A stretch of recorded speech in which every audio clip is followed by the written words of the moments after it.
Only Love is Real, written by Ashley Morgan, narrated by Jenna Irene.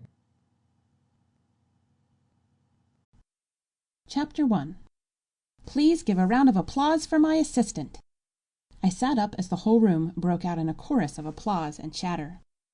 I noticed that every single one of the audience members had grins on their faces. He had fooled every one of them again. He was great about doing that. I guess that's why they gave him the name Master of Illusion. I wanted to laugh every time he worked an event. These people were so gullible. They tended to believe everything he showed them, especially the children. Did they really think he cut me in half and put me back together? That he could pull a rabbit out of a hat? I stood up as he grabbed my hand, and we bowed to the audience. "Another great night," he said when we walked back to the changing room, which was the master bathroom in his client's house. This was the third birthday party we had worked this weekend, and I was anxious to go home, change into my pajamas, and curl up in front of the TV. These events lasted for hours, especially when he would volunteer to make balloon animals like a clown. I nodded to his comment and rushed into the bathroom to change. I didn't want to be at this party any longer than I had to. My father was known to spend hours talking to people at the party after an event. He was big on working the room and wooing potential customers, which is ironically how he found many of his next clients. It was all just so exhausting to me, but he was adamant that I start to learn the family business. He wanted to hand the reins over to me.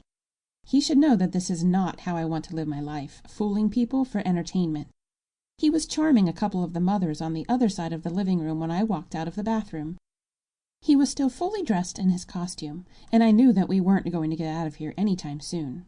I sighed as I walked back into the bathroom and set my bag down. Then I took a deep breath, plastered a fake smile on my face, and headed out into the living room and joined him.